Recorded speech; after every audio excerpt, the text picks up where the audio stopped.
Welcome to Anusha cooking channel. నేను చేయబోతున్న recipe వచ్చి మినపప్పు పచ్చడి. ఎంతో హెల్దీ అయిన మినపప్పు పచ్చడి. నడుము నొప్పులకి వాటి చాలా బలము ఈ మినపప్పు పచ్చడి. ఒక్కసారి ఇట్లా టైప్ చేసి చూడండి.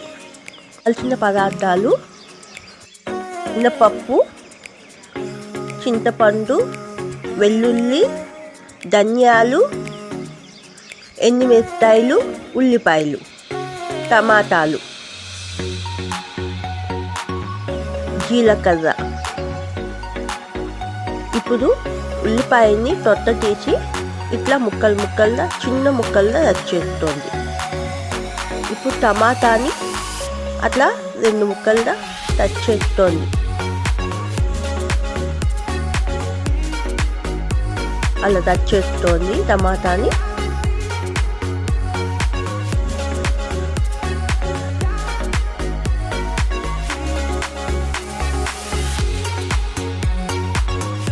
ఇప్పుడు ఎండుమిరపకాయని పైన ఆ తొలిని తీసేసి ఉంచుతుంది.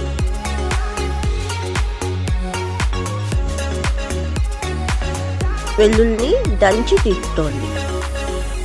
ఎండుమిరపకాయలు మీ కారాన్ని బట్టి తీస్తుంది. కరివేపాకుతో తీసి పెట్టుతుంది. ఒక బాండిల్లో స్టవ్ వెలిగించి ఒక బాండిల్లో నూనె పోసి పచ్చి ధనియాలు, జీలకర్ర, ఎండుమిరపకాయలు వేసి సిమ్లో పెట్టుకొని వేపుతోంది. అది బాగా వేగిన తర్వాత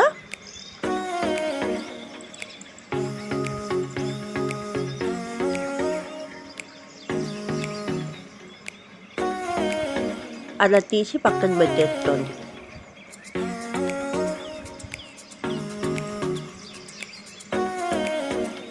ఇప్పుడు మళ్ళీ కొంచెం నూనె పోసి మినపప్పు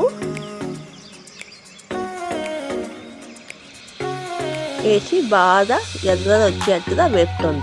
ఇవన్నీ చిమ్లో పెట్టుకొని చేస్తుంది. అది బాగా ఎర్రగా వచ్చిన తర్వాత తీసేస్తుంది. టమాటాలతో మళ్ళీ కొంచెం నూనె పోసి మళ్ళీ టమాటాలు వేసుకొని చింతపండు వేసి బాగా వాటిని వేపుతాం. వెల్లుల్లిపాయలతో వేసేసి బాగా వేగనియండి. పచ్చి చేస్తున్న ధనియాలు అవన్నీ సపరేట్గా తీసుకోవాలి.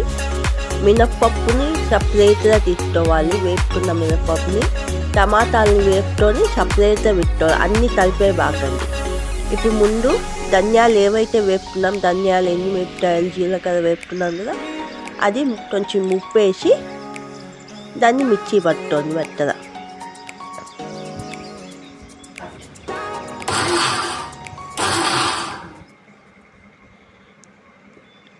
అట్లా మెత్తగా మిక్సీ పట్టుకున్నాక ఇప్పుడు టమాటాలు వేసుకోండి. టమాటాలు, వెల్లుల్లిపాయ మనం వేపుకొని పెట్టుకున్నాం కదా, అది వేస్తుంది. మిక్సీ పట్టుకోండి. కొంచెం నీళ్ళు పోసి మిక్సీ పట్టుకోండి. అట్లా మిక్సీ పట్టుకున్న తర్వాత ఇప్పుడు ధనియాలు వేసుకోవాలి. ధనియాలు వేసుకొని మిక్సీ పట్టుకోవాలి. మిక్సీ ఎట్లా పట్టాలంటే టమాటా పచ్చడి ఎలా పడతాం, ఆపి అట్లాగే కొంచెం పప్పులుగా వేసి మిక్సీ పట్టుకోవాలి. మిక్సీ పట్టిన తర్వాత దాంట్లో ఉల్లిపాయలు కలపాలి. ఉల్లిపాయలు కలిపేసి ఎండుమిరపకాయలు నూనెలో వేసి వేపుకొని ఆ ఎండుమిరపకాయలు పైన వేసుకోవాలి. అంటే